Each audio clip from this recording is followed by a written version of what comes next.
On today's show, I'll be speaking to a member of the EU Parliament, Alex Aguis Saliba. MEP Saliba is part of the Maltese delegation to the EU Parliament. He was elected in 2019 on behalf of the Labour Party. He has experience both as a journalist and as a lawyer. In Parliament, he is co-chair of the MEP Alliance for Mental Health, and he is a leading proponent of something called the right to disconnect, which is what we're going to be talking about today. So basically, the right to disconnect can be described as the right of workers to switch off their digital devices after work without basically facing negative consequences for not responding to communications from their bosses, from their colleagues, or also from their clients. Where the right to disconnect is increasingly considered a fundamental right that allows workers to refrain from engaging in work-related tasks, such as phone calls, emails, and other digital communication outside working hours. This is a concept that is likely foreign to most of our U.S. listeners. And so I'm really excited to get into this topic today and incredibly pleased to welcome MEP Alex Aguis Saliba to the podcast. Before we begin, a brief word. This podcast is brought to you by my company, Shield Your Body, where it is our mission to help make technology safer for you and your loved ones to enjoy. Inspired by the life's work of my father, Dr. Martin Blank, one of the world's leading EMF scientists, I founded Shield Your Body in 2012, and we provide a ton of great and free resources for you to learn all about EMF radiation, like articles, ebooks, webinars, and videos. And we also have a world-class catalog of laboratory-tested EMF and 5G protection products. From our phone pouch and laptop pad, all the way up to our bed canopy. All of our products are laboratory tested and include a lifetime warranty. Learn more about our products and why we have hundreds of thousands of satisfied customers around the world at shieldyourbody.com. That's shieldYourBody, all one word, .com, or click the link in the show notes. And use promo code POD to save 15% on your first order with free shipping throughout North America, the UK, and Europe. Alex, thank you so much for taking time out of your incredibly busy schedule. Welcome to the podcast. Thanks for your invite. So this is such a great topic, and I can't wait to get into it. As a bit of a starting point, can you please provide a bit about your background and how you ended up becoming a member of Parliament at the age of just 31? Yes, so I have been involved in politics in Malta relatively for a very long time. I was basically the President and Secretary General of the Labour Party's youth section for around 10 years, so very heavily involved in youth activism. And from there, I took it up also a step. I took it up to another step, basically when I contested the European Parliament elections 2.5 years ago. By profession, I'm not a politician. By profession, I'm a lawyer with a specialization in EU competition and information technology law. So I tried to bridge two passions, the passion for competition and digital law, and also politics, because ultimately here in the European Parliament, it's always a learning curve in politics, especially when you focus on those subjects that really interest you and basically are in line with your technical expertise.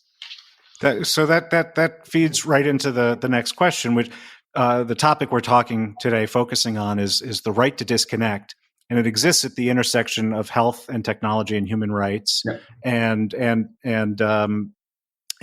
just how technology and digital works.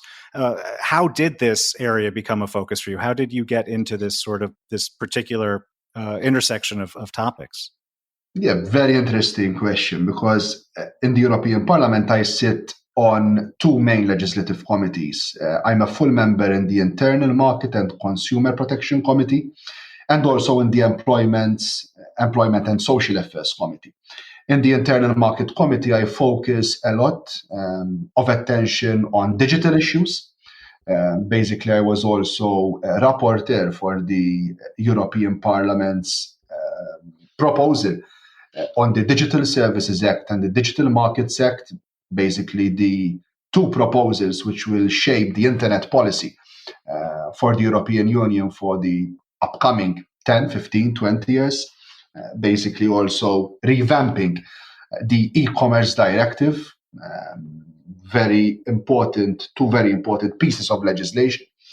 And also in the Employment and Social Affairs Committee, I tried also to bridge employment rights in the digital revolution that is also revolutionizing the way that we work. So that's why I focused a lot of attention on the right to disconnect. This was also a pledge that I did with the Maltese electorate before basically being elected in the European Parliament. This is also interesting. During my house visits in Malta during the electoral campaign, and I can recall a number of visits, and people were telling us, but we are working too much. My husband has come back from work, but he is not spending time with his family. He is continuing to reply to emails, to text messages. Like this boundary line between work time and family time is totally blurred or inexistent. And from there, I tried to push both locally and also at EU level this idea of the right to disconnect, which to a certain extent is already implemented in France, but not given as a fundamental right to be enjoyed by each and every worker. And from there, I started lobbying at EU Parliament level. First, I lobbied internally within my political group, the Socialist and Democrats group, and the right to disconnect became one of the priorities of the Socialist and Democrats within the Employment and Social Affairs Committee. Then we managed to convince the particular committee in the European Parliament which takes care of employment and social affairs issues, and it was accepted as a priority, and a report was decided to be drawn up within this committee, a legislative report, and then I was entrusted with being the person responsible to lead the political negotiations within the European Parliament to come up with a proposal and a fully fledged piece of legislation. And basically, this is what we have done within the Ample Committee. Basically, taking up the limited experience that we have in a number of member states when it comes to the implementation of the right to disconnect and taking it a step further, basically by being ambitious to give this right as a fundamental right to be enjoyed by each and every worker who has contact, let's put it like that, with digital technologies. And today, in the realities which we haven't envisaged, and I haven't envisaged when I started campaigning for the right to disconnect, I believe that the political push and the political visibility of this idea of being constantly connected, limited when it comes to being able to disconnect, became much more prominent during the COVID pandemic. So the idea of the right to disconnect didn't come about because we were seeing an increase in flexi work, in smart working, in teleworking during the pandemic.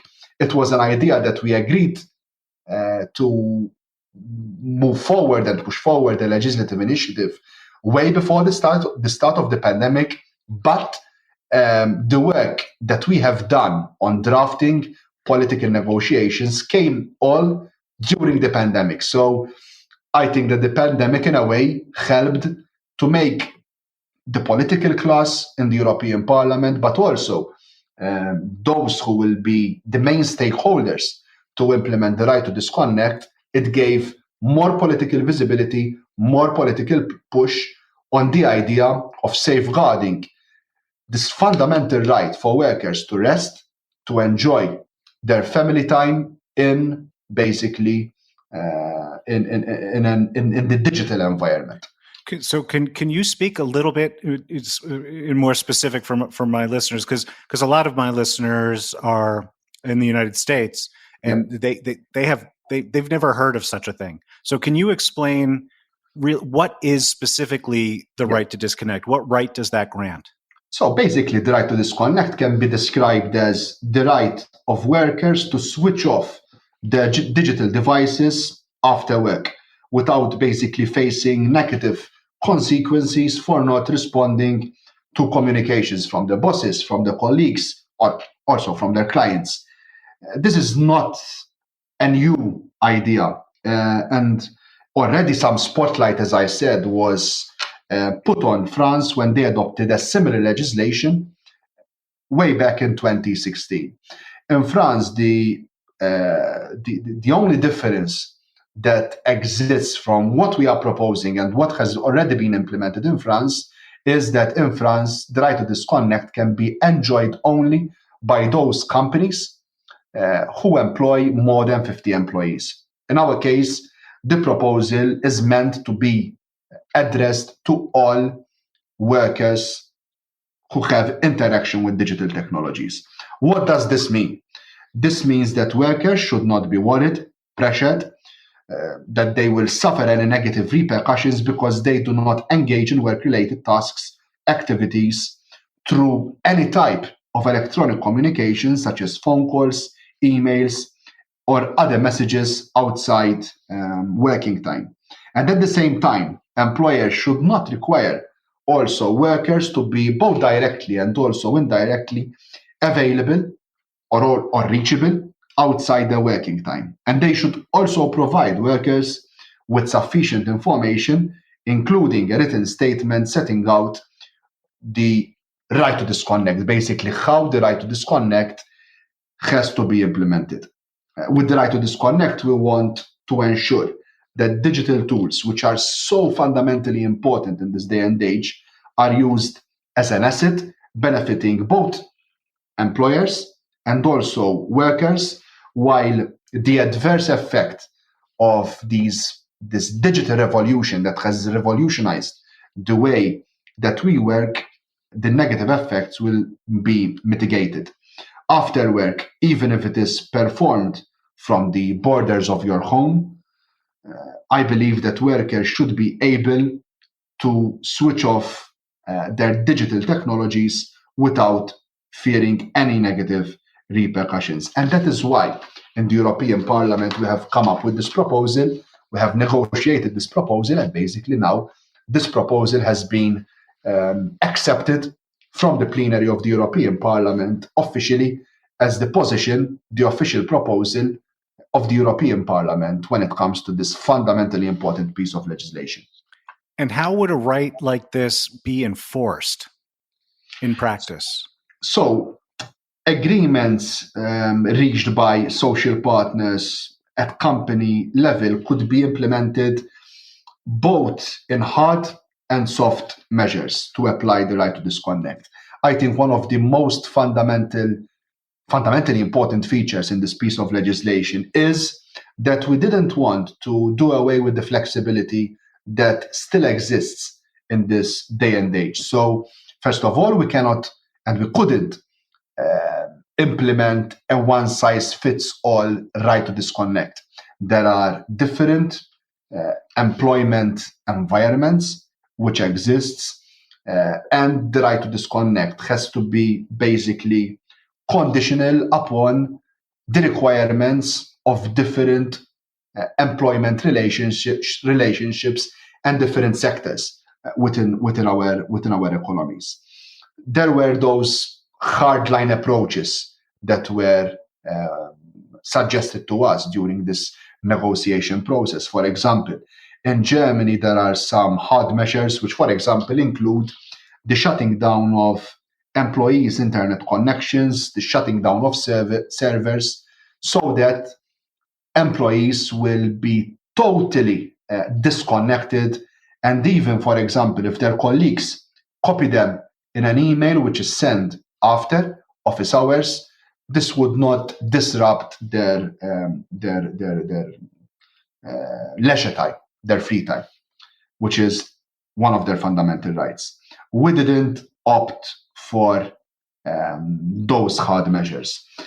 When it comes to the implementation of the right to disconnect and the proposal and legislation that we moved forward, basically, we focused more on a number of minimum requirements which should be agreed by the stakeholders, both by trade unions and employers, or being agreed by collective agreement. So some minimum requirements which should feature in the official relationship, contracts of work, or other agreements which regulate the working relationship, a number of minimum requirements that should be applicable and offer protection to each and every employee. So the element of flexibility is there, because basically the right to disconnect is tailor-made in accordance to these basic requirements, and also the minimum level of protection that employees cannot achieve without legislation could also be achieved by these minimum requirements, which basically have to be adhered with both by the employees and also by employers when it comes to creating this basic contractual right between the two parties. So you've spoken about the need for workers to be able to rest. What are some of the other I don't know if you want to say symptoms or problems or issues that you've seen and you've heard about in individuals' health that this right is intended to address? I think that, first of all, this right should and must address the lack of boundaries that today exist between work and private time, that, as I said, has become totally blurred. The human cost is very high when it comes to overwork. It varies from unpaid overtime, because basically, if you continue to work outside your regulated working hours, you are continuing to work without being compensated. And there are also a number of negative repercussions on the mental health of our workers. I am very active at European Parliament level when it comes to mental health issues. And in parallel with the COVID pandemic and the physical effects that the pandemic is putting on our societies, I believe that we are also facing another pandemic, a silent pandemic, which is a pandemic of mental health issues. I believe that this is being felt not only in Europe, but worldwide. And during the pandemic, we have also witnessed a social experiment happening in front of us, which I think a lot of us were not realizing the effects of these changes that were happening even on our places of work. And I think that flexi work, telework, smart working was tested in a time of emergency, in a time where if these methods of employment were inexistent, we would have ended up in a situation where much more workers would have lost their work. But at the same time, and this is solidified by a number of studies that were undertaken at European level. One of them is a Eurostat study, which has been ongoing during the pandemic. All these studies are showing that in cases where workers are not working from their traditional office spaces, they are teleworking, flexi working, or smart working, the reality of overworking, techno stress, exhaustion is much more higher. So a fascinating number that came out from this study is that around 68% of workers who were teleworking, in contrast to around 30% of those workers who are basically working from their traditional office spaces, so nearly double the amount of respondents who were teleworking, are saying specifically that they are overworking. And when I say overworking, I am saying that they are working more hours than the legal limits, both when it comes to minimum rest periods and also maximum working hours. So these are leaving a lot of effects on our workforce, from isolation to fatigue to depression, burnouts, muscular or eye illnesses. And that is why, although the right to disconnect was important before the pandemic, it has become much more important to act as soon as possible, even during and post pandemic, because the world of work will definitely continue to change and evolve even during the pandemic. We will never go back to the way that we worked before the pandemic struck us. So teleworking, flexi working, smart working, although it will not be comparable to the amounts that we had when the pandemic was in its peak, and basically we had restrictions all over, and people couldn't get out of their homes, people couldn't work in their office spaces. We won't go there immediately after the pandemic, but the numbers of teleworkers, flexi workers, and smart workers will continue to rise when compared to the pre-pandemic numbers. Therefore, we have to be prepared. We have to be prepared so that basically we can reduce as much as possible the negative effects that digitalization and the digital revolution has basically left on our working places. So, thank you for that. So, you've painted the picture of the scope of the problem and of just being over-connected. And I understand why this is something that we need to do something about. But why do you believe that disconnecting is a human right? That seems to put it at a very high level of the way that we as society and you as a legislator view this right, that it is a human right. What makes this a human right? Yeah, if you look at the fundamental rights that our forefathers have fought so hard for, not only at European level, but also on other continents, you will find some basic fundamental rights. Basic rights such as the right to rest, the maximum working hours, and unfortunately, and that is why we should consider the right to disconnect as a fundamental right within the European Union, is because in this day and age where digital technologies are so prevalent in our lives, where digital technologies that have basically revolutionized the way that we work, we believe that we should not experience a difference of rights between the offline and the online world. Because basically overwork is encroaching on these fundamental workers' rights: fair working conditions, health and safety at work, work-life balance, gender equality.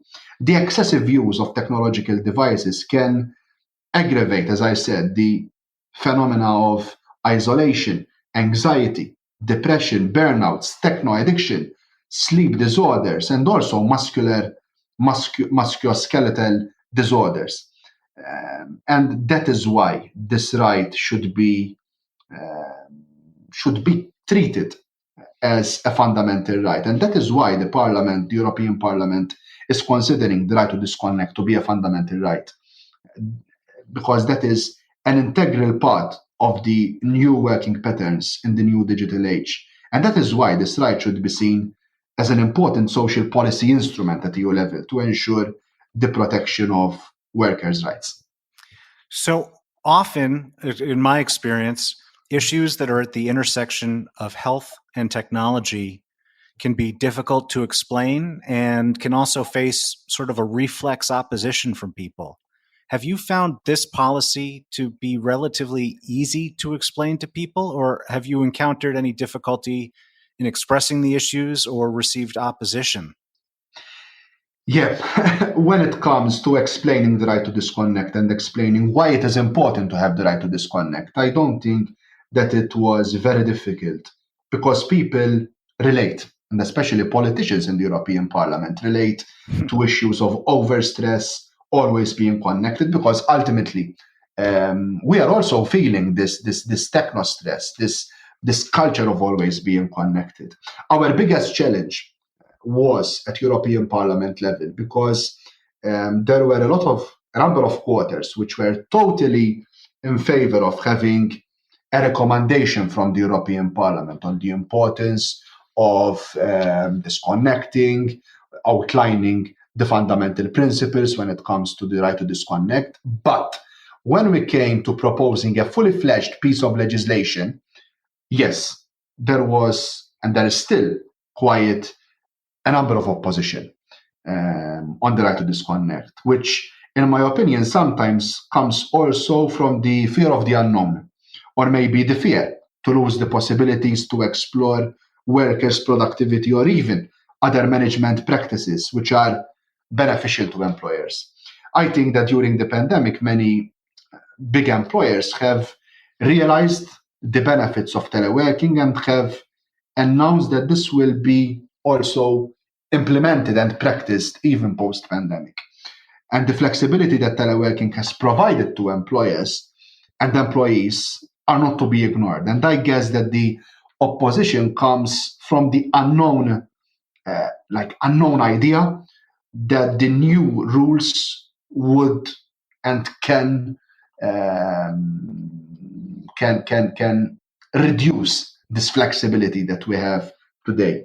Nevertheless, I have always said that, and I am a firm believer of the principle that what is illegal offline should also be illegal online. And the same principle is fully applicable here in the discussion on the right to disconnect. If there are rules on what is allowed for a worker in the physical world, it is only obvious to me that the same rules should be created in the digital ecosystem. For example, in the physical world, if your working day consists of 8 hours and you are paid for those hours, then if you work more, you are paid for additional work within the strict maximum limitations to ensure the balance of work life, as well as the health and safety of our workers. In the digital world, it is often very difficult to enforce these fundamental rules.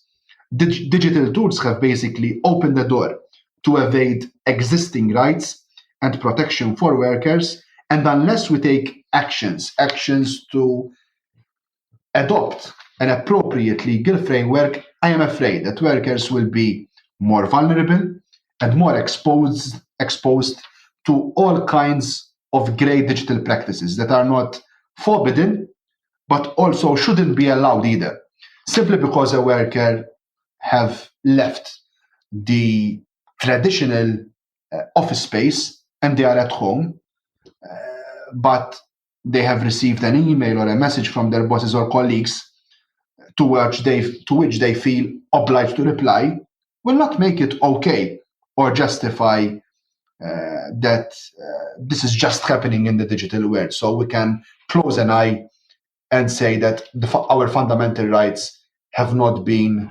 disrespected.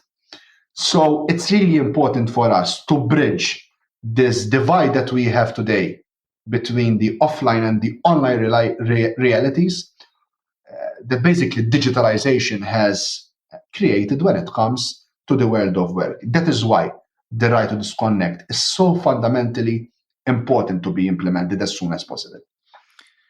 So earlier in our conversation, you mentioned a company in Germany that forced off the email servers at certain times and turned them on again the next day. I believe, and maybe you're talking about something else, but I believe Volkswagen implemented. That's one of the examples, yes. Yeah. So that leads me to wonder, because you mentioned some opposition that you're getting and resistance to change, and I understand that. How are large employers reacting to the prospect of this legislation? Do they oppose it, or do they see that reducing burnout and overload is actually beneficial for them, or how are large employers reacting?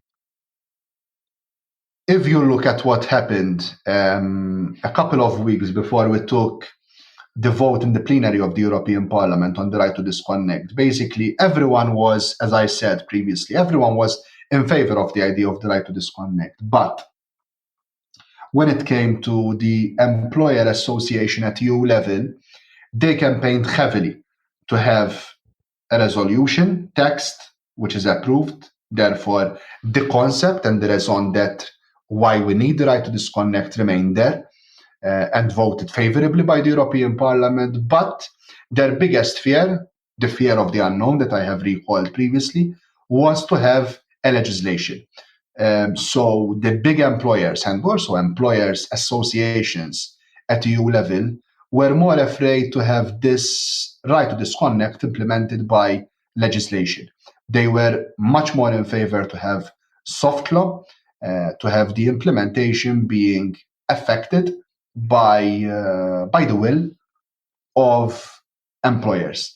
And this is something which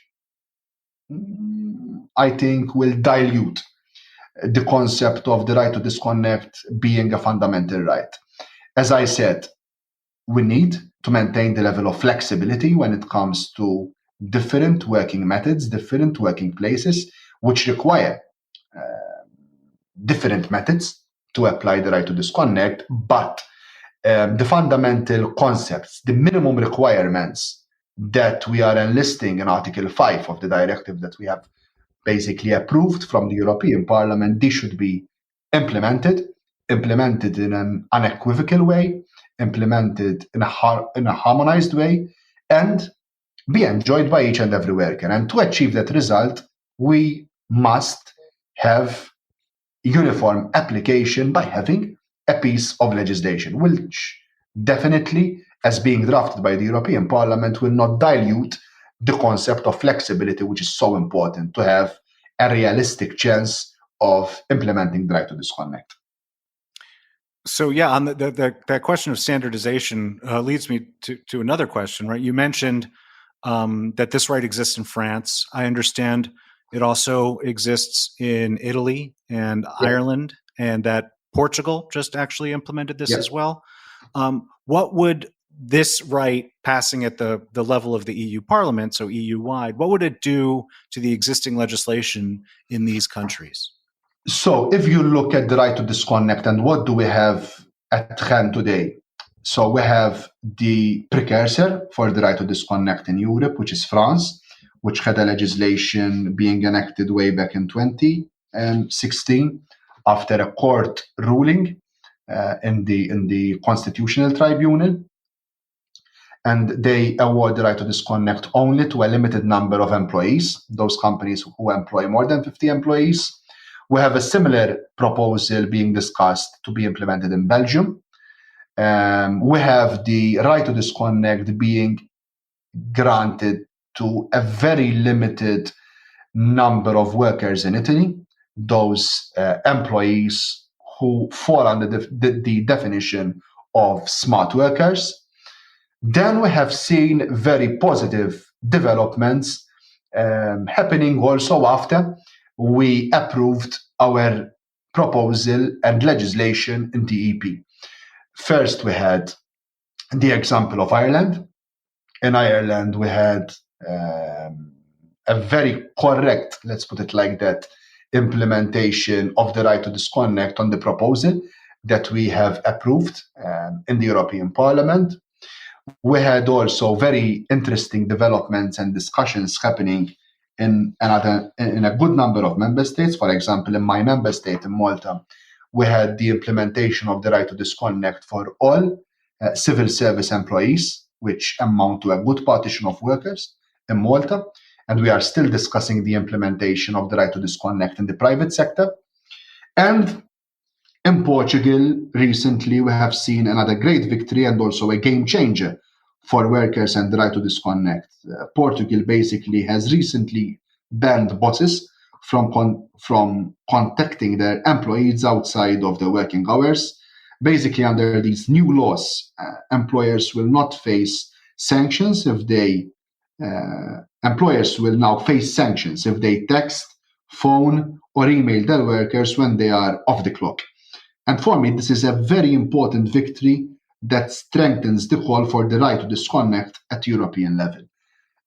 The push now that we need at EU level is to implement this right in a fundamental way, in a way that it is enjoyed in the same way for all workers throughout Europe, because it doesn't make sense that workers are treated differently in accordance to from where they are coming.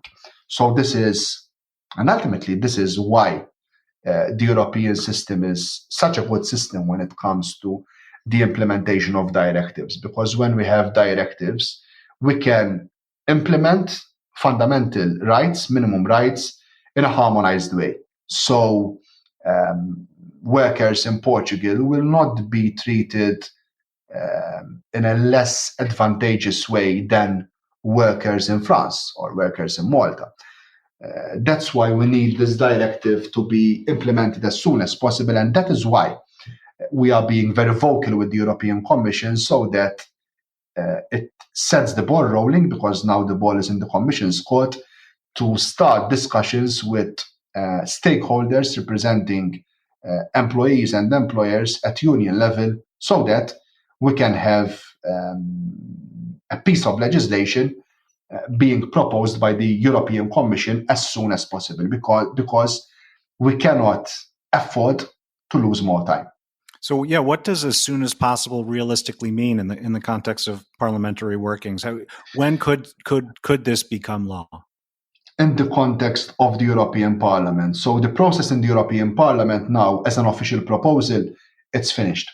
The European Parliament has formally asked now the European Commission to bring social partners on the table as soon as possible. There isn't a restriction when it comes to timing for the European Commission. The European Commission should and must act as soon as possible by initiating social dialogue between European representatives of employees and employers, so that a proposal then could start to be discussed at trialogue level between the European Parliament, Council and Commission. Our ambition is to have a piece of legislation approved before the end of this mandate, therefore in 2.5 years' time. This is the ambition of the European Parliament. This is the request of the European Parliament. But as I said, the ball now is in the Commission's court, so it depends on when the Commission will act. Okay. And if the action isn't taken within 2.5 years, does the process sort of reset, or how does that work? No, the proposal now is there and it is approved. It totally depends on the European Commission to come up with the proposal. Okay. It's not an issue that, because we haven't started the official legislative process yet. So it's not an issue that we are restarting. I spoke about the 2.5-year deadline that basically is our ambition as a European Parliament, basically to conclude this right before the end of the legislature. That is our ambition, and we will continue to push on the European Council and on the Commissioner responsible, Nicola Schmidt, to act as soon as possible to have this right enjoyed by workers in this precarious time that we are living today. So, in all the reading I've done on this, it seems to be a largely European initiative. All the countries where I'm seeing it happen. Although I did read that they're considering similar regulations in Ontario, Canada. But everyone I talk to in the United States about this is just shocked to learn that this is even a thing that could exist. Are you in communication or aware of anyone in the United States who may be interested in pursuing similar regulations? To be totally honest, we never had communication with stakeholders in the US when it comes to the right to disconnect. I had in the past months a lot of conversations on other legislations that we were working on, the Digital Services Act, the Digital Markets Act, which will target the big tech companies, basically. A lot of discussions also, because I am a rapporteur on the Universal Charger, which again will also affect a number of companies in the US, which target European consumers. But I'm being totally honest, when it comes to the right to disconnect, I saw a number of reports and the news articles which were written. after our proposal was approved in the European Parliament, but I haven't had a discussion directly with stakeholders or people who were interested in the US on the implementation of an idea of the right to disconnect in the US. But again, I think that this should not be a European right.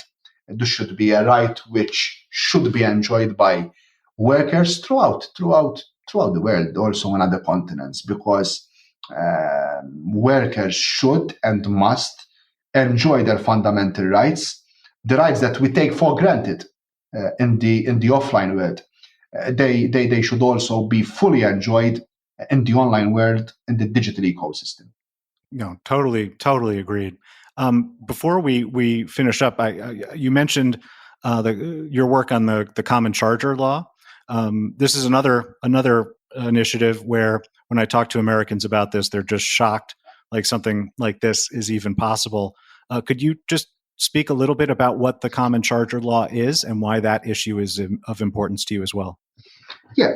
Basically, the European Parliament and its Internal Market and Consumer Protection Committee have been asking and requesting a proposal for a common charger and a solution for a common charger over the last decade, continuously calling on the Commission to act. The legislative proposal was finally tabled by the European Commission on the 23rd of September of this year, and it will be discussed in the committee on 1st December. If I may, just stepping back even one step before that, can you speak to what the common charger law actually is? Yes. So basically, when we're speaking of the universal charger and what we have on the table today is that basically we are pushing forward the idea of having a universal port, charging port for small and medium-sized electronic equipment. So this proposal is not only applicable for smartphones, but it's applicable for tablets, headphones, gaming consoles, and also digital cameras. So we are basically using a technology which has been in existence for more than 10 years now. So an advanced technology, the USB Type-C port, by amending and revising the Radio Equipment Directive. Therefore, the raison d'etre, why do we need this proposal? We need this proposal, first of all, because ultimately, although we had an informal agreement and a framework agreement, which was not implemented by legislation 10 years ago, ultimately, this informal agreement led for the reduction from 33 different chargers that we had, charging cables that we had in the internal market for smartphones. They were reduced to 3 different chargers and charging ports today. But still, the biggest setback is when proprietary rights are used by companies basically to continue to put in the market specific particular chargers for their products. This is creating a lot of issues for consumers because ultimately, and this is really interesting, we have a situation whereby consumers are paying for bundled chargers which they don't need. A recent survey, which was part of the impact assessment of this proposal, shows that 1 in 3 chargers for smartphones is not even used by consumers. So this is leading to the creation of a lot of useless electronic waste. This is also depleting natural resources which are needed for the creation of these chargers, which ultimately end up in a particular cupboard in our household, which is full of different chargers, which basically we don't need. And ultimately, this proposal will reduce the number of chargers in the market, will also help to make the life of consumers much more easy, because it will create one common charger with specific specification, the USB Type-C port for all these products that I mentioned, and it will reduce costs because of unbundling and giving the option to choose to buy an electronic equipment bundled with a charger or not. So consumers will have the option to spend less, and also it will help our environment by reducing electronic waste, because ultimately we will have less chargers in the market. We can achieve this by giving more information to consumers, for example, by explaining the compatibility of these chargers, the charging speed of these chargers, but ultimately this will lead to reduction of costs and also reduction of around 11,000 tons of waste from these chargers that we are creating every year. Wow. 11,000 tons. It's amazing, the scope of these issues. As a final question, once you're successful with the right to disconnect, are there other initiatives you'd like to pursue related to issues of health and technology? Yes, I think that the next step forward, which works in parallel, in tandem with the right to disconnect, is also the revision of teleworking directive. As I said, our workforce is moving more further away from traditional office spaces. Therefore, I believe that teleworking legislation should be reflective of these changes, so that those persons who are teleworking, first of all, are given the right to choose if they wish to telework or not, because not each and every worker wishes to, for example, telework and work from home every day. But at the same time, other rights are given, such as when it comes to electricity bills, when it comes to equipment, furniture, ergonomic equipment, so that we will bridge the gap and the negative effects that basically teleworking can also create in the working environment. Basically updating our rules to be reflective of these changes that the pandemic has created, and the shift that we will continue to see also when it comes to teleworking, flexi working, and smart working. Well, Alex, I really want to thank you first for taking the time to come visit the Healthier Tech podcast and educate my listeners, but more importantly, for your really important work spearheading the effort to help make technology safer for consumers.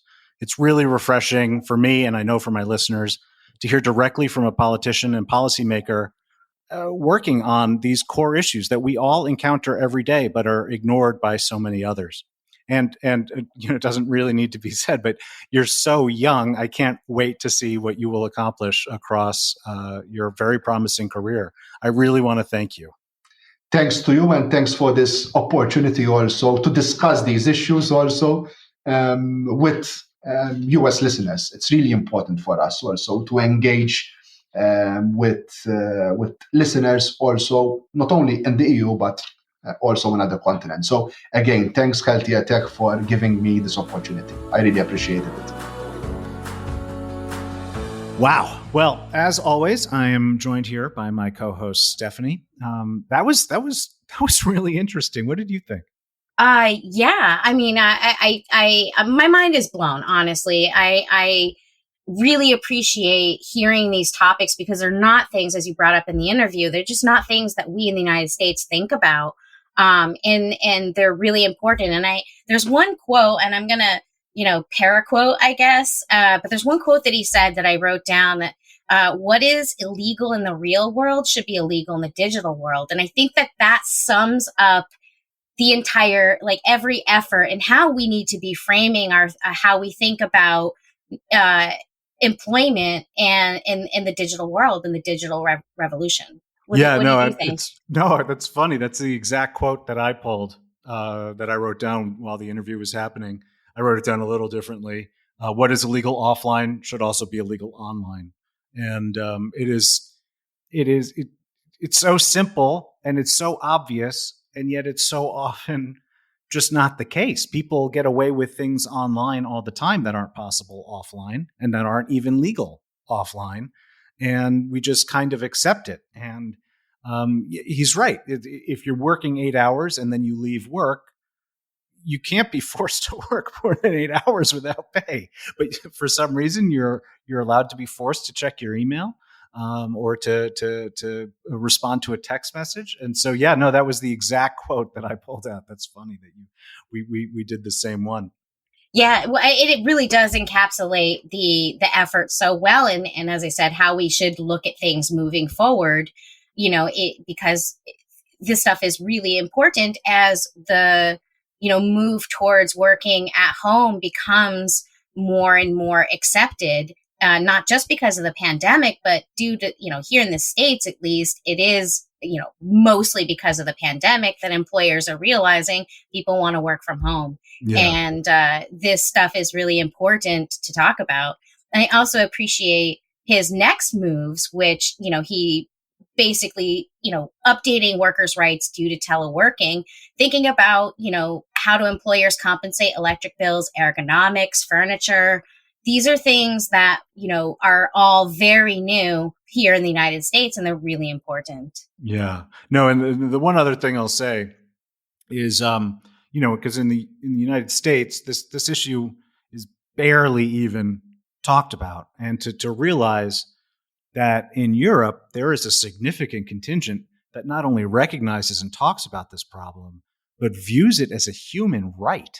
It is just such a different perspective. And I was really, really thrilled to have the opportunity to interview Alex. And I hope the listeners appreciated that insight as well. Yeah, absolutely. It was a mind-blowing conversation. And I'm really, really happy that we had such a great guest on to discuss these important topics. Well, that does it for today's episode. Remember, if you like this show and want to hear more, please subscribe. The Healthier Tech Podcast, available on all major podcasting platforms. And if you have a moment, please also leave a review. Reviews are really critical to help more people find this podcast and learn about the important and undercovered topics that we discuss. Also, you can learn more and sign up for our mailing list to get notified when we have new interviews, webinars, ebooks, and sales at shieldyourbody.com. You can also just click that link in the show notes. While you're there at shieldyourbody.com, you can check out our world-class catalog of laboratory-tested EMF and 5G protection products. Don't forget to use promo code POD to save 15% on your first order from shieldyourbody.com with free shipping throughout North America and Europe. Until next time, I'm R. Blank, and I want to thank you so much for tuning into the Healthier Tech Podcast. Always remember to shield your body.